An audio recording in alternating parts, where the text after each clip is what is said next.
Did you know one airline once painted its planes every color of the rainbow just to stand out? It sounds almost unbelievable today, but back in the golden age of air travel, one company dared to be as bold and vibrant as the skies themselves. That was Braniff International, the airline that tried to turn flying into a full-blown fashion show, and burned out spectacularly. Their approach was unlike anything the industry had ever seen, blending high fashion, art, and aviation into a single, unforgettable experience. Braniff wasn't your average airline. In the late 1960s, they hired world-famous designers and artists to make their planes look like works of art. The airline's leadership believed that if you could make flying feel glamorous, people would flock to their flights. Picture orange jets, purple seats, and even flight attendants in space-age uniforms.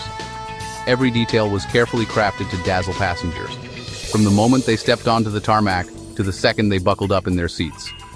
It was wild, flashy, and totally unique. Braniff's planes became flying canvases, and their advertising campaigns were just as bold, promising travelers an experience unlike any other. People noticed. For a while, Braniff was the coolest way to fly. Celebrities, business travelers, and families all wanted to be part of the excitement, and the airline's reputation soared as high as its jets. But being cool costs money.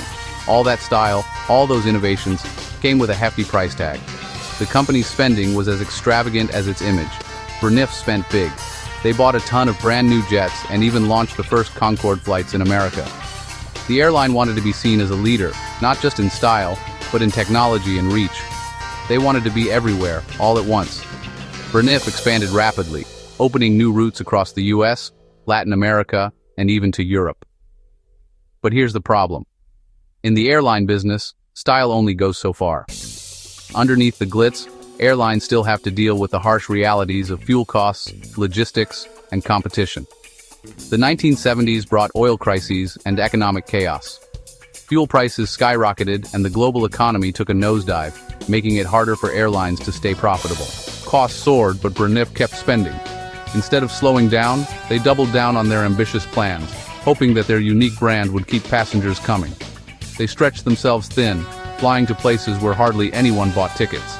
Many of their new routes were unprofitable, and planes often flew half-empty, draining the company's resources. By 1982, Braniff was in trouble, really deep trouble. The company was drowning in debt, and the once glamorous image couldn't hide the financial cracks. They tried slashing fares and even started selling tickets to places they didn't fly yet, just for cash.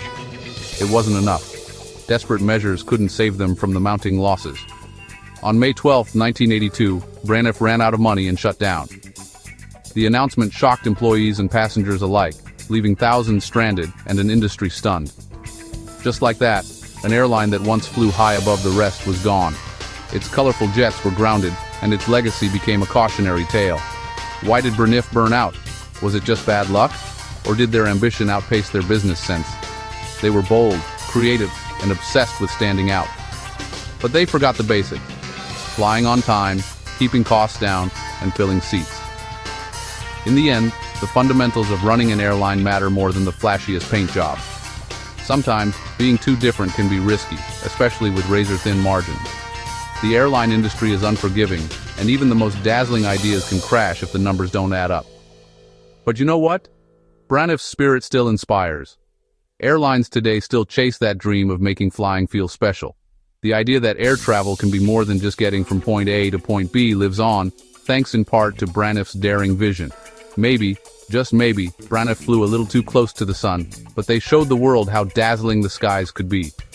Their story is a reminder that innovation and creativity can change an industry, even if the risks are sky high. Want more stories about aviation's high flyers and spectacular crashes? Hit that subscribe button and join me for the next flight. There's always another adventure waiting in the skies.